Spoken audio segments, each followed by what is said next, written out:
has simple open access, because then there'll be tremendous concerns around privacy and other aspects. So how to actually construct that kind of a system? The systems in Aadhaar, for instance, have given us the models as to how to actually have a huge database, have the finest elements of privacy and security and data protection, and yet enable use across a wide ecosystem. How do we construct such ecosystems in healthcare, in education, in agriculture? How do we bring not just what government has, but also what the industry has together into a, systematically and with suitable regulations and controls and safeguards about privacy, etc. So these are some of the challenges. We need to move forward on, I think it changes everything. When these technologies come together, they have an impact to change everything, they have an impact to disrupt things. So we need to also figure out what to do to prepare, to have a readiness level to meet those challenges. I think the kind of panel we have here is an amazing panel, and this is actually a conversation that is happening at the right time, and I hope it will end up giving us cues on what needs to be prioritized, and also lead to a long relationship with experts from across the world. Indians are at the forefront of many aspects of AI across the world. There is no company which is active in AI which probably doesn't have some Indians at the highest level.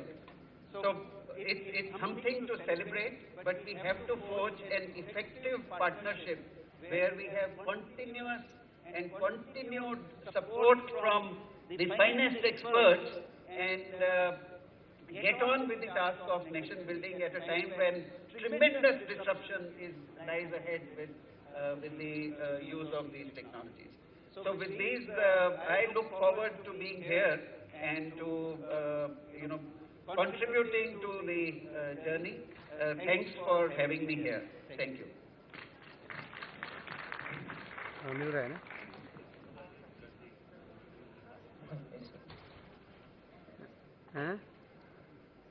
Very good morning to everyone. I am Upen Singh Rawat, Joint Secretary, E-Governance, Information Technology and Cyber Diplomacy in the Ministry of External Affairs. Before I summarize the panel discussion that took place under PBT on AI, I will request all the panelists here to introduce themselves.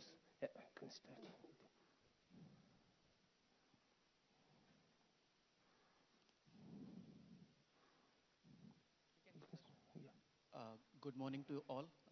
My name is Onkar Ambekar.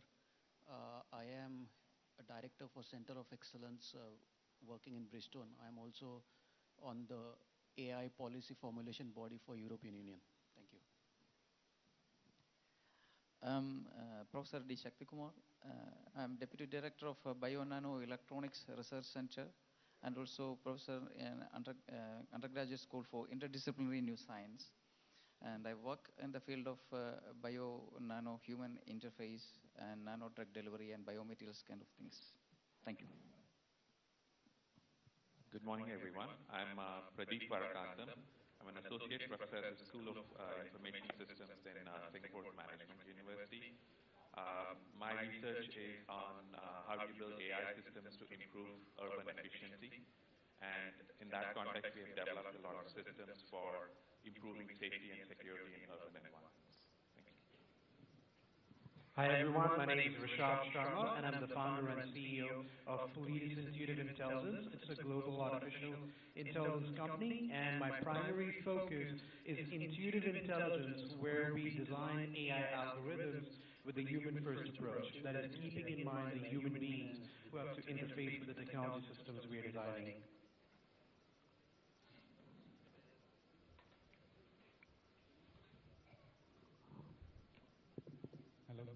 morning, everyone. My name is Atul Acharya. I'm a Director of Autonomous Vehicle Strategy at AAA, and my charter is to figure out how to make autonomous vehicles safer. I'm very honored to be invited here as I'm a product of IIT BHU, so thank you so much. Good morning. My name is Pushpak Bhattacharya. I am Professor of Computer Science and Engineering in IIT Bombay and IIT Patna. I am also the Director of IIT Patna now. My field of research is natural language processing and machine learning. I am also the Chairman of Government of India's Committee on Standardization of AI. I chair the committee. Thank you. Good morning. My name is Arvind Gupta. I'm currently the CEO of initiative by the Prime Minister called MyGov, and my area of interest related to AI is how to use AI in India to solve problems of India and connect citizens and government better using artificial intelligence. Hi, I'm Saurabh Chandra. I run a startup in Bangalore called Ati Motors. We make autonomous cargo vehicles for industrial applications for material movement in industries. My focus on the AI recommendations has been on assistive AI, basically use of AI to make people more efficient rather than replacing people. That's been our focus. My name is Anandan. I've actually, I should say, I've been working in AI for 37 years, somewhat longer than some of my young panelists have been alive. I'm currently the CEO of Wadhwani Institute for Artificial Intelligence. We are an independent, not-for-profit, developing AI solutions for social good, targeting underserved communities and societal challenges, working closely with the large not-profit government as well as community as well as the government. Thank you. As I make my presentation, those who have come late, I just remind that those of you who have any questions, you can put down it on a slip of paper that has been given to you, and it will come soon. Ladies and gentlemen, let me set a few rules of our interaction today. Normally questions are asked if there is a discourse, right? What I am looking at is your contribution in what can make the suggestions given by this panel even better. What can you add to it? I would like your suggestions. I would like to hear from you, what is it that they have missed out? What is it that can be included? Because my experience has been that when we start asking questions, somebody actually starts asking the question, oh, when will you rescue us from A, B, and C? No. Today we are talking about artificial intelligence, and our aim is this panel's recommendations are up for test in front of you. Listen to these recommendations carefully. Let us know what you want to subtract and add to it. Tell us what more can be added. Last slide that I want to add. Artificial intelligence is a buzzword today. It has been there for a very long time. Not that we spoke of it. Your normal face recognition technology on your iPhones and others is artificial intelligence. There is nothing, very exotic about it that it has only come up today. But it has got uses. It has got implications. It has got applications. And that is what we are looking from you with your suggestions. Thank you very much. Thank you, sir. I will structure my presentation with a little bit of background, then the summary of the recommendations made by the panelists during the PPT panel discussion last year, and then the recommendations and action on them. So, as you can see that the information technology and its uses, including AI, there has been a lot of revolution and increasing usage in India. I am not going to read that statistics because I think you are already familiar with that. So, given the immense linguistic, cultural and geographical diversity of India, we may find it difficult to at first to capitalize on the opportunities presented by AI because of the difficulties in obtaining the right data sets and appropriate algorithms for the training of AI-based systems. because once these initial hiccups are overcome, we stand to benefit much more from this diversity because of the richness of the data that will be generated by these systems. Hence, it is imperative for a rising nation like India to develop its capacity in this high-impact area. Towards this end, a PBD session on the role of Indian diaspora in capacity building of artificial intelligence in India was held on 14th of June 2018 at Pravasi Bharati Kendra in New Delhi. It was chaired by Honorable EM Srimati Sushma Swaraj and Honorable Minister for Electronics and Information Technology Sri Ravi Shankar Prasad. And we had carefully list of selected 14 experts on AI from India and abroad. You heard that most of them are present here, and they have given their recommendations, which we have broadly categorized in 3 categories. Number 1 is suggestions relating to creating a policy regulatory framework. A strong regulatory environment that supports innovation is a necessity for capitalizing on the opportunity generated by AI in the domain of technology. The first set of recommendations has touched upon the regulatory and policy framework that can enable India to become a leader in the verticals of AI that are relevant to its interests. To do so, first of all, government should identify the verticals where it should focus its energies. These verticals should be identified keeping in mind the idea that some socially relevant sectors will be left out by the private sector, which is driven by profit motives. Hence, it is essential for the government to focus on these areas. An important aspect that is co-terminus with the development of any technology is the fear generated by it. To allow for a secure environment where AI is not misused, it was recommended that the government should create an institution which should identify the ethical privacy and security related questions that need to be addressed while AI is on the ascent. A concurrent theme during the session was the emphasis on the overarching importance of data in the age of AI, and it is data that poses several crucial challenges to the policy framework. Issues like GDPR, Cloud Act, our own data protection bill, data localization, privacy issues were discussed during the session, and experts provided their opinions on the same. Based on these deliberations, it was suggested that a comprehensive data policy framework should be put in place. This should be accompanied by creating a data exchanges for secure use of data and development of AI-based tools. It was also suggested that the government-owned data should be freely available in the public domain, except where this has security or privacy implications. This has the potential to give a huge impetus to development of AI-based applications through the open data framework. The protection of all available data should be decided based on the fact that what is sensitive data and what is not. There should be higher level of protection for sensitive data, while the non-sensitive data should be made available rather freely.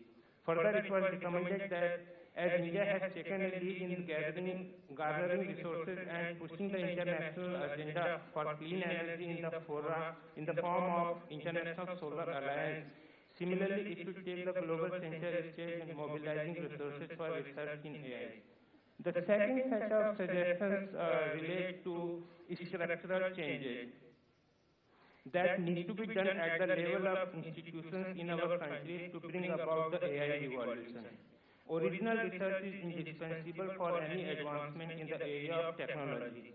Towards this end, it was recommended that India should focus on creating multidisciplinary centers of excellence in the field of AI, with possibility of public-private partnership in research as well as that of global participation in these centers.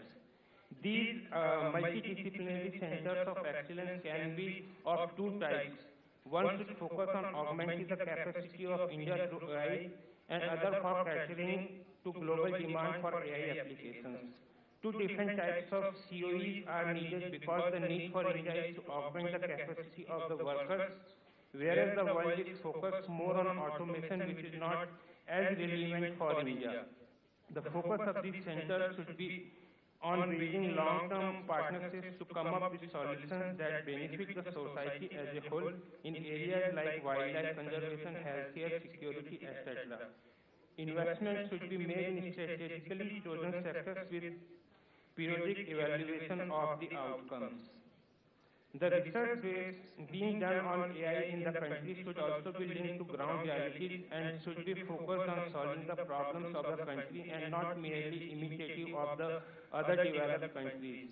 This might mean focusing more on assistive technology than the automation technologies popular in the developed nations. AI can augment India not by replacing labor, but by improving productivity and augmenting human capabilities, for example, by use of driving assistance system and collaborative robots. Further, it was suggested that since data is the new currency in the age of AI, we should focus on building annotated data as a service sector industry to act as a foundation for AI applications and to create a marketplace for annotated data. This data should be used over a period of time to develop a family of applications that could perform a string of related functions and in turn could continue gathering useful data. If original research is the engine for the vehicle of technological advancement, then entrepreneurship is the wheel that propels a nation onward to the chosen path. Hence, it is essential to provide incentives for technopreneurship programs where technical students should be given incentives to start their businesses from scratch.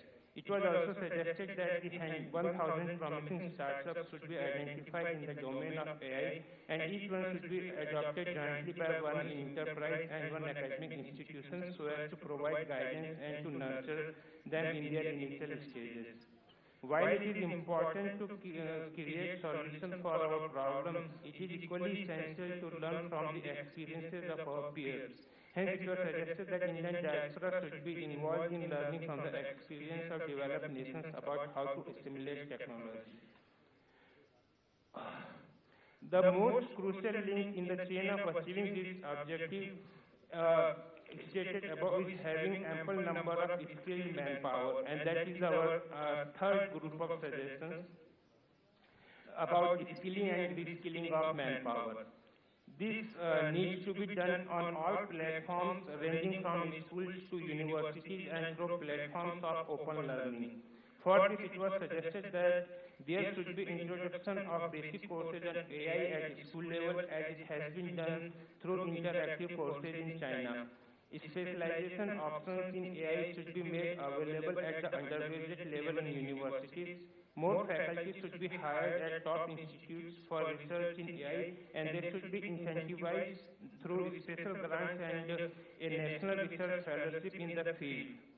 Open source platforms like Swayam and National Program on Technology Enabled Learning (NPTEL) should be leveraged to reskill the manpower that has already completed their university education. These massive online open courses in AI should also be offered in Indian language to maximize their outreach. Indian diaspora researchers should be encouraged to send their students for research in India on Indian issues. Similarly, Indian scholars should be incentivized to take up research in India. Now I will come on the action taken by the government. Various ministries and departments of the government of India have undertaken numerous steps to implement these recommendations. While public policy making is a project with a long gestation period, there has already been significant progress on many fronts related to capacity building in AI. And the most important here is Ministry of Electronics and Information Technology, and we just heard Secretary Mehti on this subject. So I will just first highlight the important steps taken by Mehti on the subject.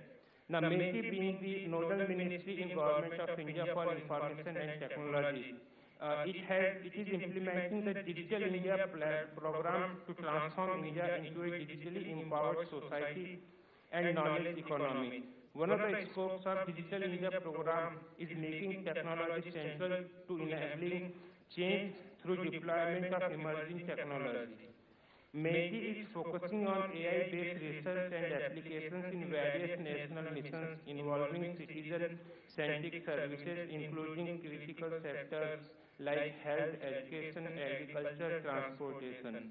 In order to promote research in the domain of electronics and IT, including AI, METI is awarding fellowships to PhD scholars. Considering the significance of the Digital India program, government has doubled the budget allocation for Digital India in 2018-19. METI is also funding projects for Center of Excellence for Internet of Things under PPP model with NASCOM. The first CE IoT was launched in Bangalore. It is one of the largest platforms for enabling IoT revolution through emerging technologies like sensors, big data, analytics, AI, machine learning, augmented reality, virtual reality, and robotics. Another center of excellence at Gurugram has also been started by METI. Two more COEs are in Gandhinagar and Visakhapatnam will come up shortly. And under COE IoT, a number of startups, which has been one of the major recommendations of our expert panel, have been incubated and are getting access to advanced equipment and technologies. Few more COEs in the domain of virtual reality, augmented reality at Bhubaneswar, fintech at Chennai, and blockchain at Gurugram are planned.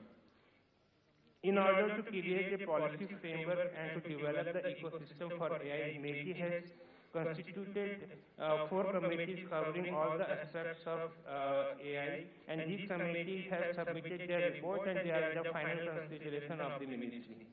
METI is also in the process of establishing a national center for AI that will be mandated with the task of taking necessary steps based on the committee report and NITI Aayog's strategic plan to promote AI in country. So METI also will keep Ministry of External Affairs in confidence, so the role of Indian diaspora may be explored for development of holistic ecosystem in the country. What I suggest is, just flash whatever the ministries have done. I'm sure they will be able to read that. If there is any point to be emphasized out of that, only emphasize that point. Okay. So Ministry of Defense, while a lot of their work cannot be discussed in the public forum, but these are some of the areas where the Ministry of Defense has taken initiative use of modern technology and AI.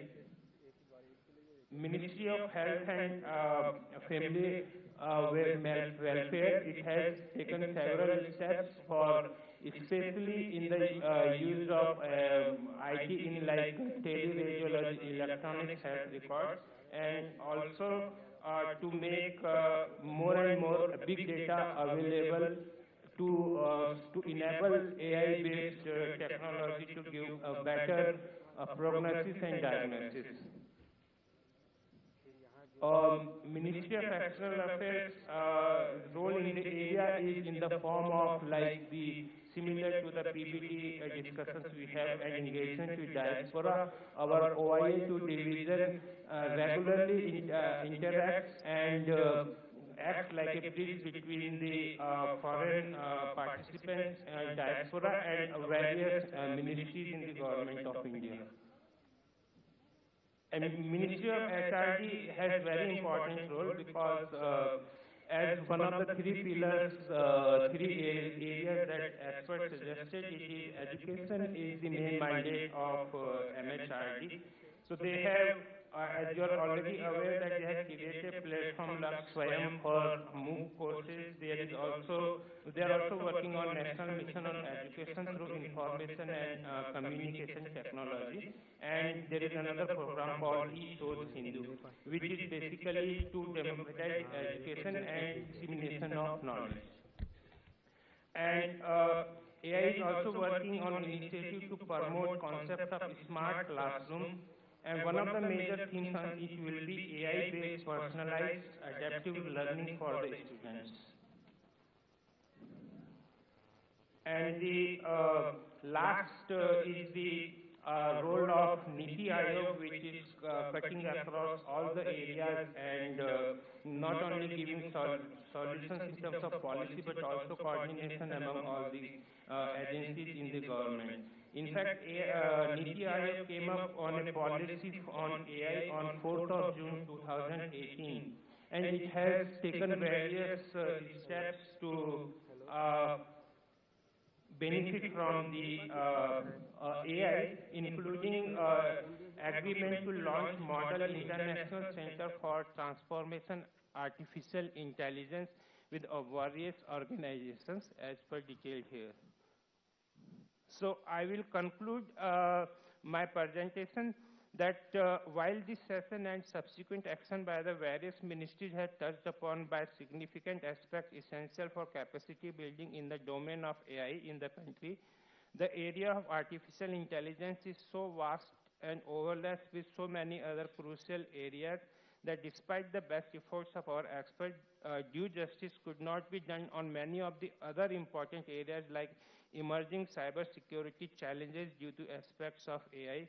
Cybersecurity is so essential to the area of computing that one cannot imagine a system or a network without its security features. The advent of AI coupled with Internet of Things is surely going to pose some tough questions in this area that we need to be prepared to face. With this, I conclude my presentation, and we will move on to Q&A session.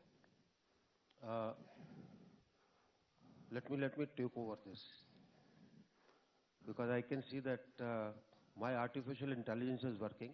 We have got more number of people here because we were able to feed this information to your minds that this is a cozier room to be in.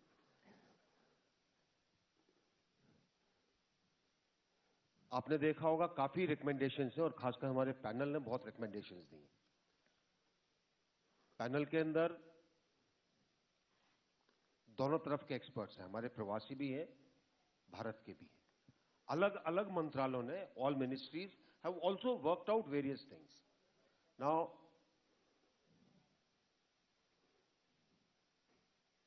what we need to do is, all those who want to give suggestions, all those who want to suggest some more ideas, who want to tell us what is it that can be made better, अपने आप हाथ उठाते जाइएगा. Somebody will come with a mic to you, and right, noted. And what एक छोटी सी suggestion है आपके लिए. नॉर्मली हम लोग पॉलिटिशियंस को कहते हैं कि जी उनके हाथ में माइक आ जाता तो छोड़ते नहीं है, तो मैं देखता हूं कि बाकी लोगों के साथ भी वही हाल है. जस्ट बी स्पेसिफिक, ठीक है? Be specific. You want to talk to me and talk to the rest of the people, we have got a whole day for that. Out here, let's be specific on what we want. Yeah. Good morning, sir. Thank you. My name is Surya Gidigunta. I'm a smart city expert focusing on energy and electric vehicles.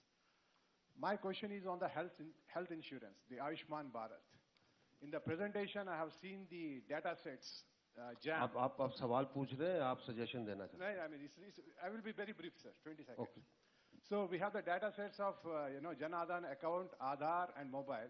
So can we link the Ayushman Bharat with these data sets, and that will generate lots of insights and also help us to create national health registry. So if we can get all the 120 crore people into the health insurance scheme, then the cost also will come down drastically. So my question is on the linking of these huge data sets with our insurance scheme. Thank you. Yeah, let me just deal with that. The Ayushman Bharat has just sort of started. So the beneficiaries are being enrolled even as we speak. The hospitals that will provide the service are also coming on, getting empaneled. And the health ministry along with METI is working on electronic health record kind of a system for the country, which will then, that of course will follow the initial wave of, the work on Ayushman Bharat. There are certain issues regarding data privacy, and they are most acute, when it comes to health records. So whatever we do relating to health records has to take the global, standards and practices into account. And based on certain limitations that have been laid down by the Supreme Court in use of Aadhaar, for instance, I think we have to move forward with the Data Protection Act to construct responsible ecosystems. It's still work in progress. It's early days for the health side, but it's something that the government recognizes extremely well. It is a high priority for the government, and we are moving forward with that. It will end up as, APIs-based system where multiple data sets can be brought together logically. But who has access to those, what responsibility they bind themselves to, those will also come alongside. In fact, if you have a model, just write it down and give it to me. We will see that how to integrate it into the systems that are being worked out, right? Okay. Thank you. Professor Dr. D.S. Agarwal. I live half time in India and half time in America, in Europe. I have given my suggestions, but only one suggestion is that whatever artificial intelligence we use, we should not ignore Indian perspective. Because India, we have more mental faculty in the world than anywhere. So please take care that no job lost, no crisis created in India, because our mind is more fertile. Indian minds are more fertile than artificial intelligence. So please take care. I have given my suggestions.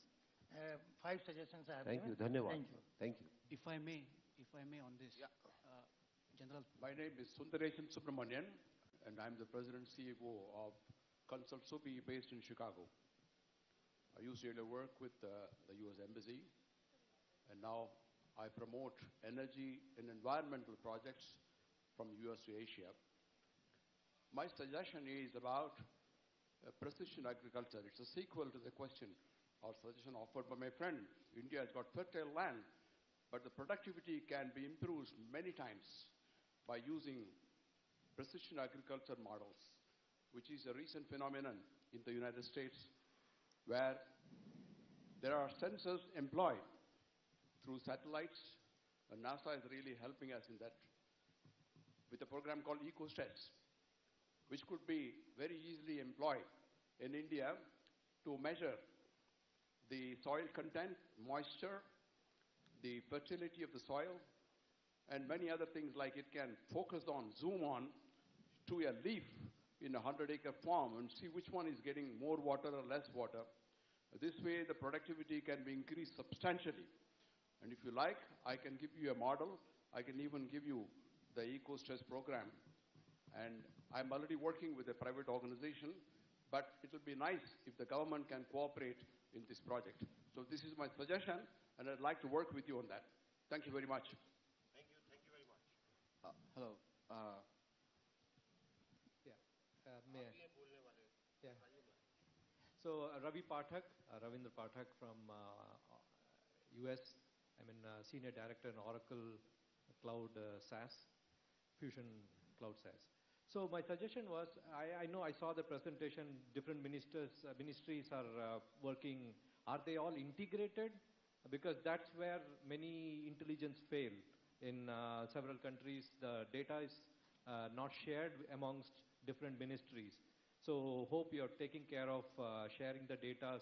I know you take care of the security part and privacy, but definitely that will be something that's very important so that the left hand knows what the right hand is doing.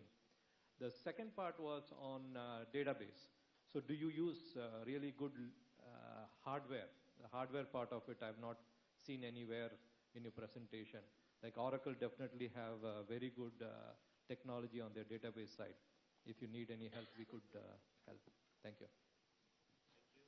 Sir, I'm the CEO of NimbleSoft Inc. We are the largest AI and blockchain in the US. So one suggestion I have is that we are part of NASA and SpaceX both in the space applications for AI. And we have seen increasingly them using Sanskrit as a programming, started from IBM research, but it's now our teams are doing it. So what has your team been doing, like especially in the Indian scenario, with the Sanskrit language on AI?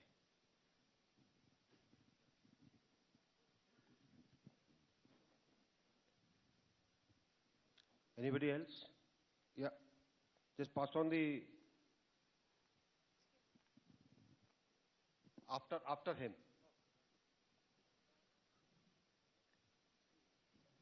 Thank you. I'm from Singapore. My name is Vashdev. I am 100% on AI, but I'm very heavily involved in social work.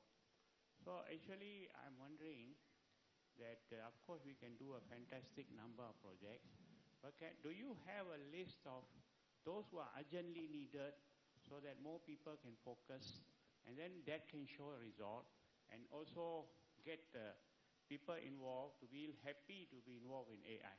For example, now, I understand one of the biggest problems in India is the distribution of food and all that. So maybe AI can look at that. Thank you. Food.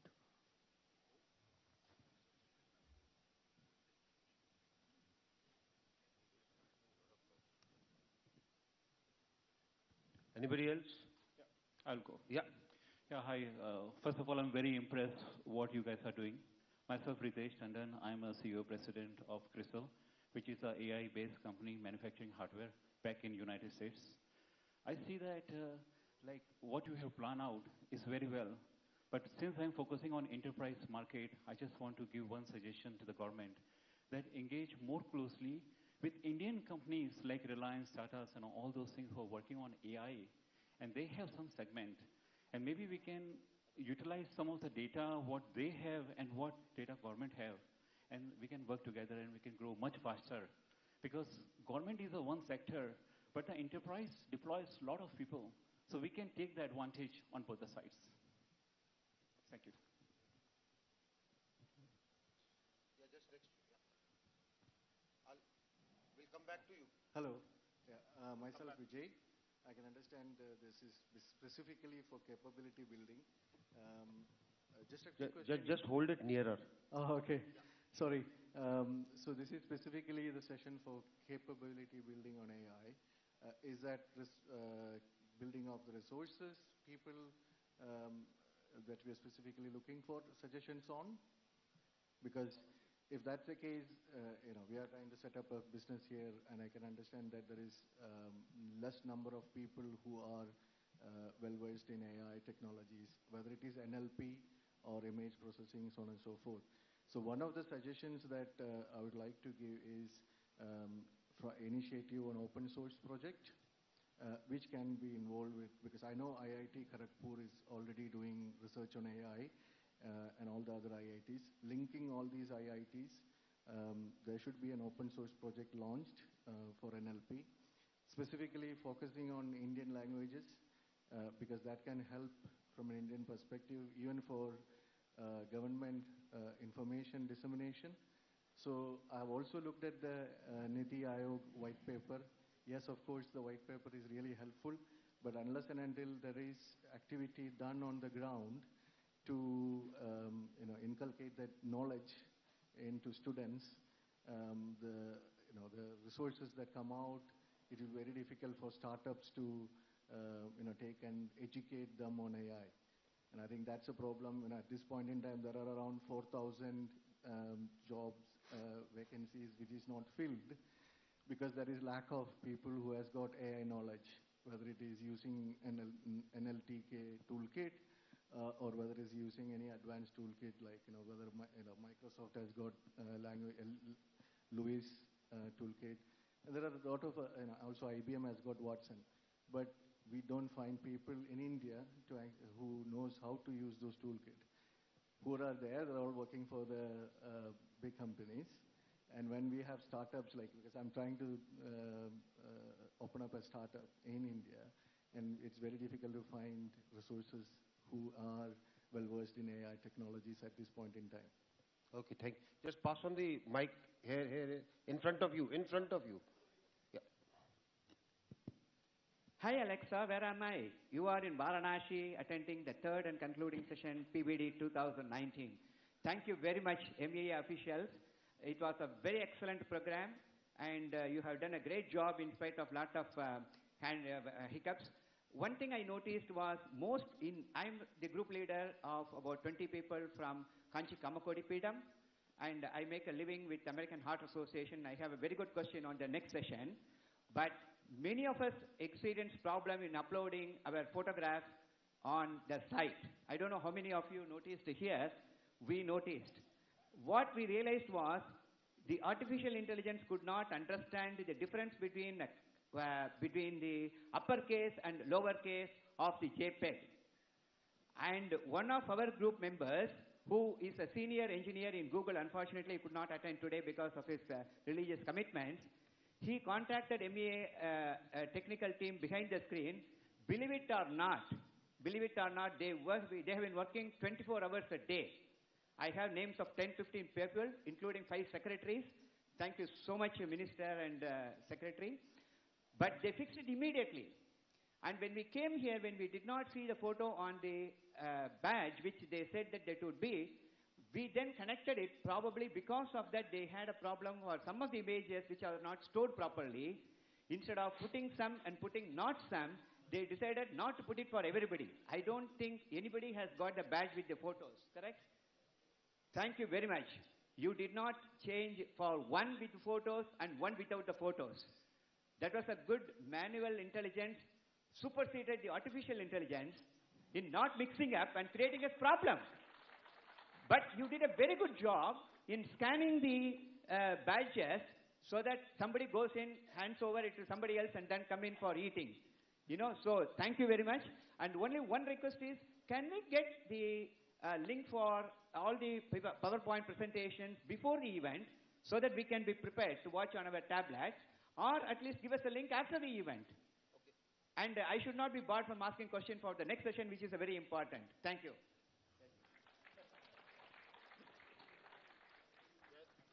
Just pass it on that side.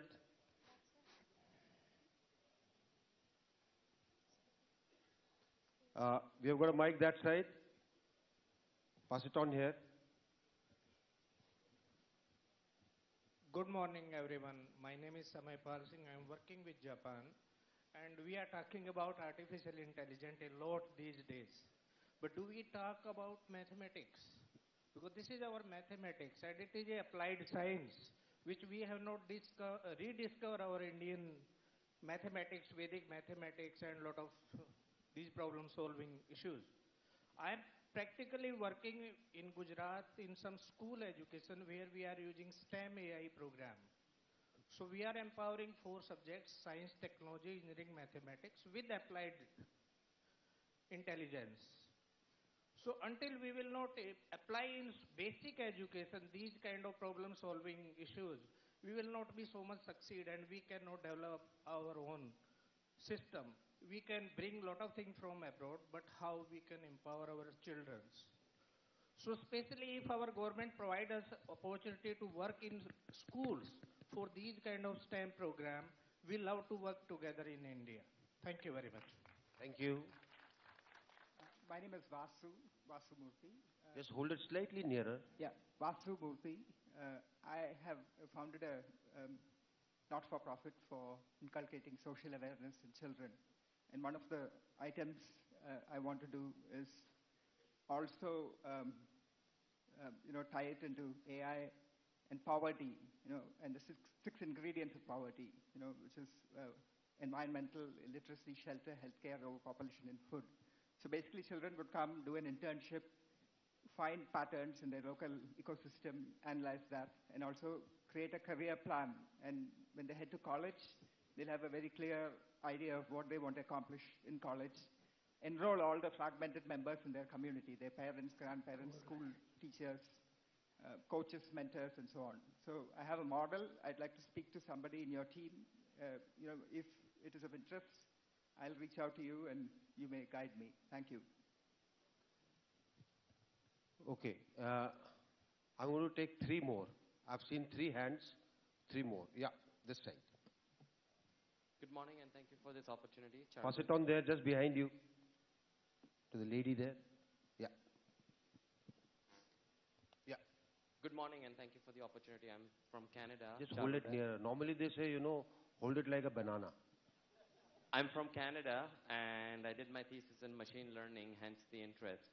I have 3 questions in subparts. One is there any plan from the government to create a consortia of faculties, industry, research, and perhaps even individual minds to pull this intelligence together to create an AI consortia so that you can have a national sort of front on the AI capabilities? The second thing related to that is there a plan for government to create national funding for such kind of programs that can be similar to NIHs of the world or CIHRs or the IMF that are funding specific programs that are dedicated to AI, either in the healthcare industry or in the transportation, logistics, or whatever that field of choice might be?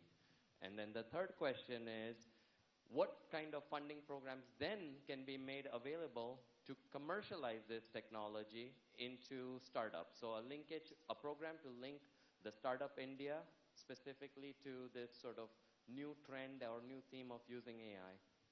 Okay, thank you. I just have a question for you. Where do you work? So my name is Charudat Shah. I work for biotech company BioMerieux. Okay. It's Now, company. with your funding questions, I was thinking you're working for a bank.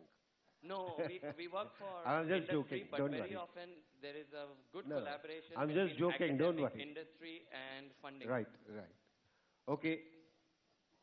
Good morning, everyone. My name is Mahi Kaur. I'm from Canada.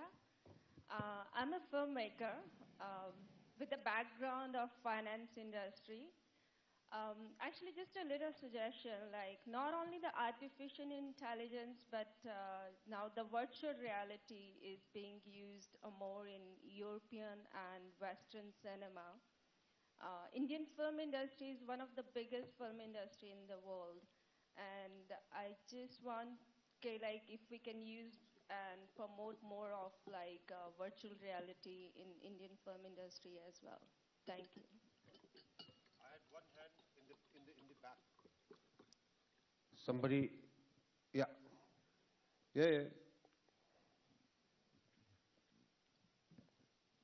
Thank you, sir. My name is Suresh Rukmagadan. I'm a CTO in a startup in UK. We are working on educational technology. We are building an educational ecosystem using artificial intelligence and blockchain.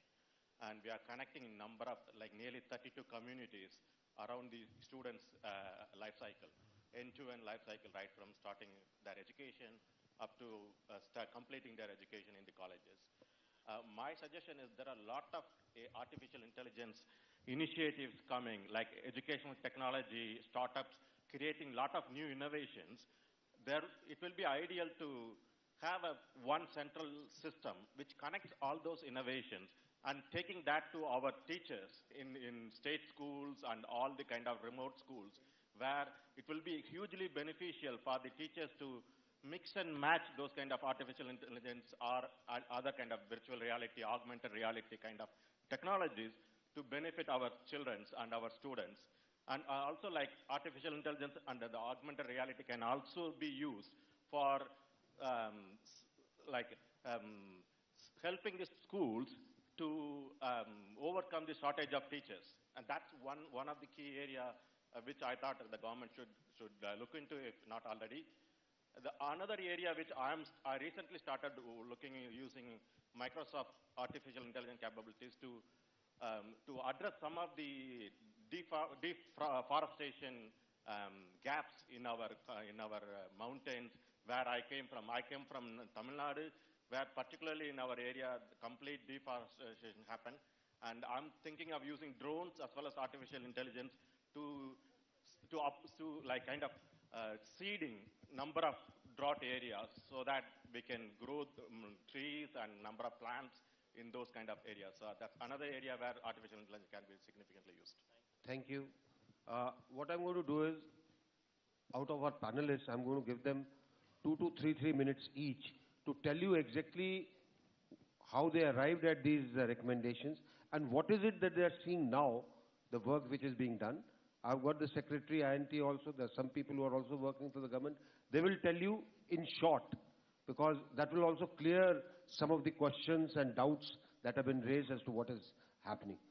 We have finished taking suggestions. You write down and give it to me. So one of the questions that I heard was about the fear of You'll have to speak louder. Yes, okay. So one of the questions is India and AI and application of AI and do not kill the natural intelligence or the jobs. So that's where our recommendation has been artificial intelligence for augment India and not automate India. Because our socio-economic problems or the challenges that we have do not require automate India. That is for the Western world. When it comes to India, it is augment India. What I also liked is, as the Secretary of IT, Mr. Shawnee said, is data is the crux of the problem and the crux of the solution as well. So we have number of data sources, problems, which is quite many IoT and soil card and so on and so forth. But there is also data management, there is also big data technologies, there is also data centers, there are also data governance issues, there is also data privacy issues, and then the open data. So we have to come up with a policy, a data policy, and I think IT Ministry is already working on it, which would cover all these topics so that, as he rightly said, the silos would be killed and you have access to the data across the ministries so that it can be used for the betterment of India all across, including the question that the first question was, is how to use that data. That's where we have to come across, cut the silos, bring the data together according to the policies, according to the regulations that we will create. And that's the future of India, and that's the future of AI for India. Thank you. So during discussion, I have presented about inclusion of artificial intelligence in the healthcare and medical industry. And many papers recently published that about 30 to 40% of diagnosis, even with the expert doctors in the medical industry, has gone wrong, and there was a lot of issues. So by using this artificial intelligence, it can be corrected and it can be reduced. Sometimes it can go to 10 to 5% or something like that. So that was the one suggestion which I had made. And for that, there are many technologies are coming up, digital twins and like human on a chip program, that kind of things were happening to evaluate our healthcare, and on daily basis we can do that. So we are working in the human chip program. So I have suggested to start a human on a chip program here. So I'm happy to inform that I have received information when I have presented this one in June. By December itself, our Department of Science and Technology awarded a very good project on this human on a chip program. It's very, very good implementation from the side of government. I should congratulate them. And recently one paper also came by showing that by recognizing your face itself, they can find out there is a DNA mutation or something happened in our body without even checking all the things. So AI is coming into deep into the field of medical sciences, and it can rectify a lot of problems. So I hope it will be implemented in India for helping, not reducing any job or something like that, can reduce the problems in diagnosis, and you will get a better health care. Thank you. Thank you all for asking those interesting questions. Being in academia, one of the main suggestions that I had given was on how to develop people who know about AI or who have a good foundation to do strong things in AI. As someone was pointing out here, mathematics is the foundation of it. So how do we build programs that will help build strong set of AI academicians as well as professionals, because it's not just sufficient to open startups or have big companies if you don't have people who are good at it. So one of my main suggestions was, how do we bring public-private partnerships together so that these big research centers are built which fund PhD students, which fund people who want to do something cool in AI, but from basic skill sets, so that it all comes together nicely when we want to do bigger things in AI. So yeah, that was one of the big suggestions that I had given earlier. Hello. I'm going to focus on two things primarily. One is I'm just going to touch quickly upon precision agriculture. I believe you had someone raise that point. And the other thing I'm going to talk about is just healthcare standards. Now, with precision agriculture, one of the things that we are actually toying with is something we are calling DFIS, which is Digital Farming Infrastructure as a Service. We've all heard of PaaS, we've all heard of SaaS, Software as a Service, Platform as a Service. Now, the thing is, you have to, taking into account the Indian socioeconomic status of the farmers, most of them cannot afford any of the precision agriculture equipment. Precision agriculture works best when it's end-to-end. It's a holistic system. Many of them, unfortunately, also do not have the necessary, I'd like to say, educational qualifications that are required to run a lot of that equipment. Now, that should not stand in the way of progress. So something that we are actually toying with and talking to a lot of relevant authorities for is the model for, again, digital farming infrastructure as a service, where we as a corporation purchase out state-of-the-art farming equipment. Some of the drones, they can cost a lot. Now, the thing is, no one needs to use the farming, the farming equipment all the time. When you're in precision agriculture, you don't need to be surveying your farm 24/7. Now, what we're trying to look at here is a shared economy model where we actually purchase the equipment. We also take on the responsibility of managing the entire service that is being given, and the government essentially hires us for particular land area with certain number of farmers, and it is available to the farmers, possibly even as a free service, where we are working in collaboration with them, sending local talent to the actual farms, working with the farmers, where they are, they're essentially communicating their problems, and the local talent on ground is actually helping them implement it, where this, the drones are being shared across 100 different farms. The different, dashboards that are being managed by an actual on-ground resource who's converting that into plain English or Hindi and then actually explaining to the farmer. So it is a model that we're currently toying with. It is in its nascent stages. We're trying to get the economics of it just right. So it's a shared economy model, but that's something that we're going on. I'm happy to talk to you about it later. Now, with the healthcare one, this is going to sound like a cheeky remark, but when it comes to electronic medical records, I urge everyone in this room to really put this, to really think about this. You do not need to ape global standards, because global standards for EMRs, which is electronic medical records, it's a shame. Most of them are so arcane. Even when you're looking at somewhere like US or UK, you are dealing with policy framework and just you're dealing with even the privacy laws, plus also you're dealing with an infrastructure that it's very hard to innovate. Electronic medical records right now, the state of the art, what is considered by the world, they don't have basic data visualization. They're not very friendly, in terms of when you're trying to talk to them with an API. So I think this is a, golden opportunity for us to actually innovate and come with our own model. This is not one place where we want to ape what the global standards is. We need to look at a blank page and essentially say, let's try to, begin from scratch. Because this is something even the world's most developed nations are struggling with. Thank you.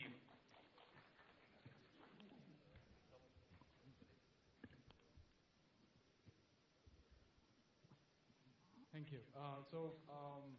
Artificial, yes, please, yeah. So artificial intelligence, one of my professors said, is almost a humanities discipline because it really seeks to understand human intelligence and both understand, replicate, maybe perhaps even get better than that, and human intelligence and human condition. So my talk was mainly focused on artificial intelligence as if people matter. And really I had three main things to talk about. One of them was in capacity building, was on education, which I think really is one of the key areas where India excels, and India can really place a huge emphasis on across all the years, and especially so. In truth, AI really is a lot of mathematics, and I think AI courses can be introduced right in high school, starting with high school and undergraduate. So I think there's a huge opportunity for us to build capacity on that front. The second suggestion I had was on policy and ethics. And I think this is an area, one, I'm very heartened to hear that there has been a lot of work already happening in this. There's a lot of guidelines there which already exist, which are good. But I think sooner or later we are going to need a trifecta of areas to focus on. One, AI ethics, data protection, and industry regulations, on specifically for specific vertical applications, things such as face recognition, etc. And the third area was essentially on figuring out how to fund specific projects for AI. And the gentleman from Canada had mentioned an excellent idea on how to do that, which is perhaps with focus on specific projects. So I'll stop with that.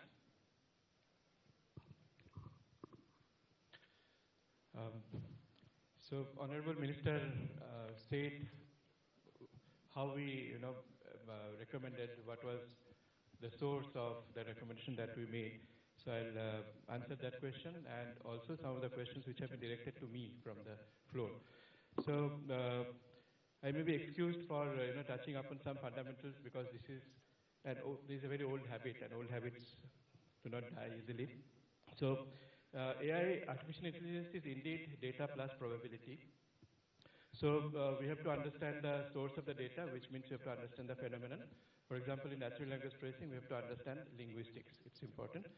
And probability and statistics and mathematics are important, which has been already underlined. And the main challenge of AI is really ambiguity. So I don't know if you have seen a joke which is doing the rounds in WhatsApp. A man went to God and said, "Please save me." And God said, "As JPG file or PDF file?" So, this is due to the ambiguity of the word "say." So we have to solve ambiguity by machine learning, applying probability. That is the crux of the matter. This is really very fundamental. So now, there was a question about if integration across ministries is happening. This is indeed happening. I'm the chairman of the AI Standardization Committee of India, set up by Ministry of Commerce.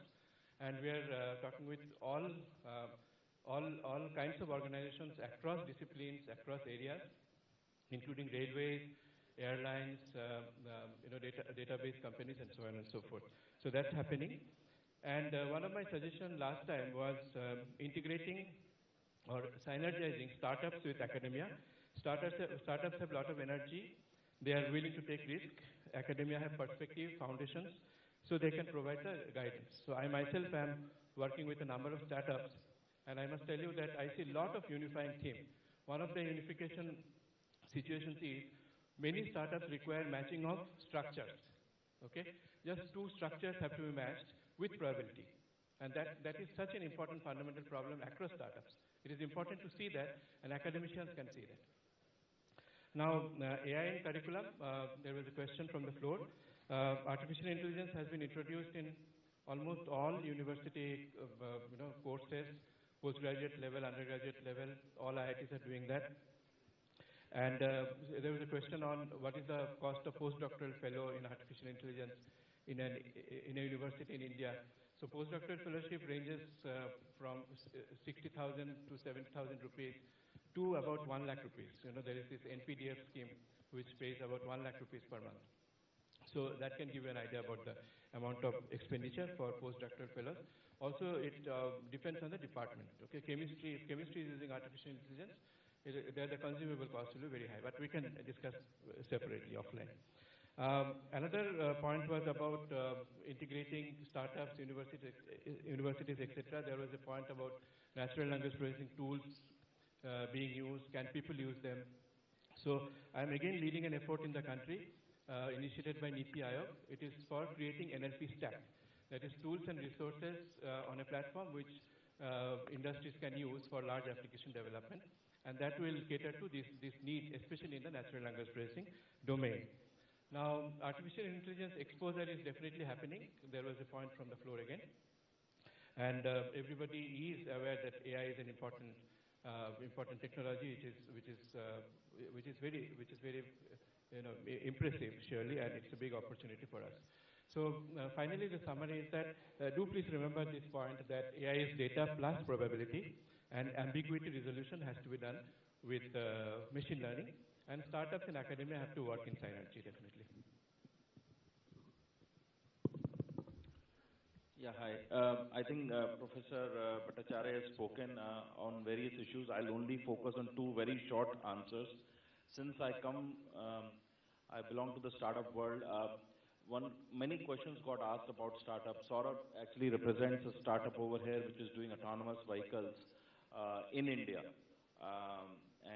So he can answer on that. But on the funding issue, two things. There is enough government-supported funding. India has a fund of funds, which is a $1.5 billion fund, which does 15 to 20% investment, seed or as a LP, into other funds which then invest. So basically the intent is within Startup India, the 10,000 crore rupee fund will really seed and create a market for 50,000 rupee fund overall, and of which a substantial portion is being invested in AI or data and digital startups for India who are focusing on Indian problems. The intent of the fund is that areas which cannot be funded by regular Silicon Valley or VCs from anywhere else in the world, we should basically incubate those startups and create startups which solve for India.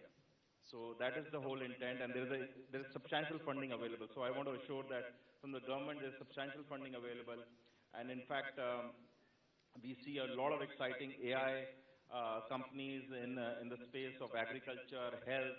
Somebody talked about Ayushman Bharat. It's actually 4 months today that Ayushman Bharat was launched, as Secretary Sani said, and 9 lakh plus people have been treated on that. So again, a lot of AI applications around health to solve fraud, to solve, to see non-personalized data in terms of health outbreaks, to understand better logistics. Startups are solving those problems, and a lot of work is happening on that. And the last thing I want to mention is this report that you saw takes care of, had a lot of issues discussed which are specific to India and Indian diversity, the issues around gender. In fact, we had Anna Roy from NITI Aayog who presented, who's not here today, so we had women representation on the panel, and she couldn't make it today. So there is people who spoke. Saurabh spoke entirely only in Hindi to make sure that the discussion was not only in English but also in Hindi. And we had a professor who spoke a little bit of Tamil also. So I think the language, India has 22 different languages, and we from the government and the startup community are very, very conscious that AI for India will only get developed if we take into account, as a lot of people said, local sensitivities, language, diversity, economic background, and education and cultural background. So a lot of design is being done with that in mind. So thank you very much. Thank you. So, तो मेरे panelist ने तो काफ़ी अच्छे suggestions दे दिए, तो I will not repeat that. तो जो थोड़ी चीज़ें मैं ऐड करना चाहता था, पहली चीज़ जो हमने डेटा के बारे में काफ़ी कुछ कहा, और उसमें सरकार का बहुत अच्छा रोल है कि डेटा सेट जो है वो छोटी स्टार्टअप्स के पास नहीं होते हैं. और हम विदेशों में भी देखते हैं जो बड़े डेटा सेट्स वगैरह निकल के आ रहे हैं वो रिसर्च लैब, स्टार्टअप्स और कंपनीज के कोलैबोरेशन से ही निकल के आ रहे हैं, और वो ओपन सोर्स रहते हैं. तो उसी की वजह से छोटी छोटी स्टार्टअप्स जो है उस डेटा पे अपनी मॉडल्स को ट्रेन कर पाते हैं, टेस्ट कर पाते हैं. एआई में सबसे इंपॉर्टेंट चीज़ है कि आपके पास अच्छे डेटा सेट हो तो आप उस पर डेटा पे अपने मॉडल्स को ट्रेन करें। तो ये एक चीज हिंदुस्तान में और जरूरत है। काफी बार डेटा सेट्स आते हैं लेकिन वो कहीं, जैसे लोगों ने भी कहा, साइलोज में छुपे होते हैं, या उसके एक्सेस जो है वो इतना आसान नहीं होता है, और वो इवन यूनिवर्सिटीज में भी होता है तो उनको लगता है ये हमारी इंटेलेक्चुअल प्रॉपर्टी है और हमको इसको रिलीज नहीं करना। तो एक डेटा ओपन सोर्स करने का और ओपन डेटा इनिशिएटिव एआई के लिए बहुत जरूरी है। इस पे काम हो रहा है पर और होना चाहिए। ऑगमेंट इंडिया पे ऑब्वियसली हमने बहुत बात करी, तो उसमें मैं सिर्फ एक दो एग्जांपल्स देना चाहता था, और ये चीजें हिंदुस्तान में भी हो रही है, जैसे कोलैबोरेटिव रोबोटिक्स जिसको कोबॉट्स कहते हैं। मुझे पता है फॉर एग्जांपल बजाज में 300 से ज्यादा कोलैबोरेटिव रोबोटिक्स जहाँ पे इंसान और रोबोट एक साथ काम करते हैं, और हमारे 3 व्हीलर बनाने के लिए जो आप बजाज का ऑटो देखते हैं। तो ऐसा नहीं है कि हम अच्छी टेक्नोलॉजी वगैरह जो है वो यूज नहीं कर रहे हैं इंडिया में, पर और करने की जरूरत है। हम ऑटोनोमस ड्राइविंग हम सिर्फ सोचते हैं कि ड्राइवर के बिना ही गाड़ी चलेगी, लेकिन ऐसा जरूरी नहीं है। मतलब स्कूल बसों के एक्सीडेंट लैंडस्लाइड से हो जाए, ऐसा होना नहीं चाहिए आज की दुनिया में। सेंसर्स वगैरह की वजह से, मतलब सेंसर्स एक छठी इंद्री का काम करना चाहिए। ड्राइवर जो नहीं देख सकता वो सेंसर देख सकते हैं, और आर्टिफिशियल इंटेलिजेंस की मदद से मतलब बच्चों के एटलीस्ट व्हीकल्स में तो हमें मैंडेटरी बना देना चाहिए कि एडास वगैरह होना ही होना चाहिए। पर I don't want to overemphasize that. अगर हम कहेंगे कि हम ऑटोमेट नहीं करेंगे क्योंकि उससे जॉब चले जाएंगे, तो ये भी एक प्रॉब्लम है जिसको हमें देखना है। जॉब भी जाएंगे और हमको उसको डील करना है। आंसर ये नहीं है कि हम शुतुरमुर्ग की तरह सर नीचे घुमा ले कि जॉब तो जाएंगे नहीं। दूसरे देश कर रहे हैं और दुनिया कॉम्पिटिटिव है। अगर हिंदुस्तान ये डिसाइड कर ले नहीं हम ये नहीं करेंगे, तो हम पीछे रह जाएंगे। और ये एक मेरे हिसाब से नेशनल इंटरेस्ट का मामला है कि हम लोगों को एआई में पीछे नहीं रहना है। कुछ सालों में फर्क वैसा हो जाएगा कि जैसे अगर हम बोलें कि भाई दूसरे लोगों के पास बंदूक है और हम तो तीर कमान ही चलाएंगे वरना हमारे तीरंदाज क्या करेंगे, तो ऐसा तो हम नहीं कर सकते। तो हमको ये समस्या से जूझना है, और ये समस्या आएगी और हमको इसको अवॉइड नहीं करना है। तो जॉब भी जाएंगे और हमको देखना है कि उनसे उस प्रॉब्लम को हमें कैसे हैंडल करना है। लास्ट एक मैथ्स का इशू किसी ने उठाया था कि हम मैथ्स में बहुत अच्छे हैं। मेरे हिसाब से मतलब हम लोग बहुत रिक्रूटमेंट करते हैं एज ए स्टार्टअप, और हमको ये थोड़ी गलतफहमी दूर कर देनी चाहिए। मैथ्स का लेवल हमारे यहाँ पे बहुत खराब है।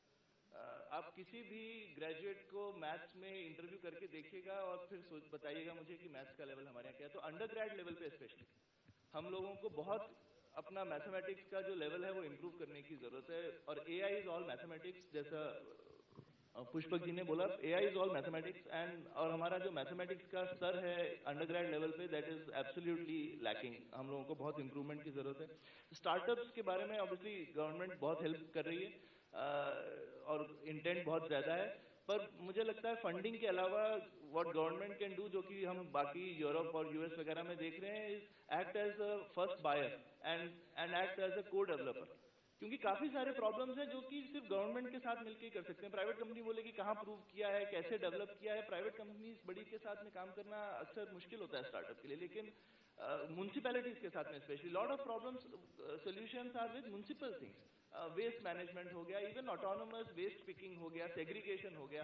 तो और government at all levels basically, तो लोकल गवर्नमेंट, स्टेट गवर्नमेंट वगैरह के साथ में कोलैबोरेशन जो चाहिए स्टार्टअप्स को। पैसे से ज्यादा कोलैबोरेशन चाहिए। पैसा तो आ जाएगा, पैसे की मेरे ख्याल से हिंदुस्तान में कोई कमी नहीं है आज की डेट में, तो पैसा नहीं चाहिए हमें। पैसे की जगह हमको कोलैबोरेशन चाहिए, फर्स्ट बायर चाहिए, प्रोक्योरमेंट चाहिए। Thank you. Yeah, speaking last has a couple of advantages. One is, of course, you all want to see this end, and more importantly, Honorable Minister is looking a little bit impatient. So I'll keep it short. I basically come from 3 points of view. One is India's opportunity for AI really is AI for all, because we have enormous number of societal problems, amongst underserved communities that are not going to be addressed by commercial AI. So this is the big premise. And to this end, I think, we found there's a lot of support in the government and other sectors who are interested in doing it. But one key point is to do AI for all, you have to start with a not-for-profit approach, because the commercial opportunities will have to come later after the de-risking is done. Inherently, it's a collaborative approach between government and other entities. That's one reason why we are a not-for-profit. The second is, as we started doing our work, we learned that to do this, you really have to go on the ground. We cannot design a solution sitting in a lab and throw it out. You have to be engaged with the feet on the ground, getting your feet dirty. And 3 key points, right? AI, we can, as innovators, make products, but these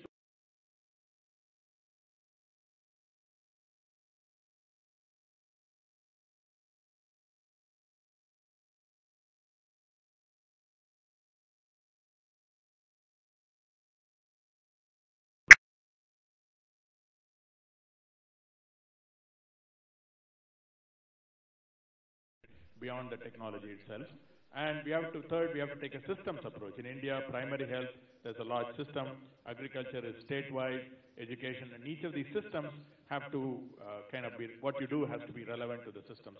So this is something we learned, and we're kind of learning how to do. And we already have some work going on in the area of helping integrated pest management for cotton farmers, maternal and child health for newborn babies and pregnant mothers, and TB identification. And last but not least, inherently this has to be a collaborative effort, because it's not going to be easy for one small group or one small organization to do it, and it will require all your help, and some of you mentioned this.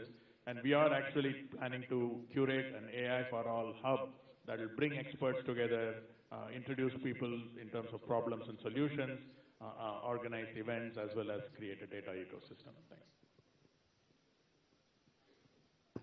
There are a few points that I would like to respond to. There is one question from Aftab Patel ji from Oman about, again, whether it will create redundancies and job losses on account of AI.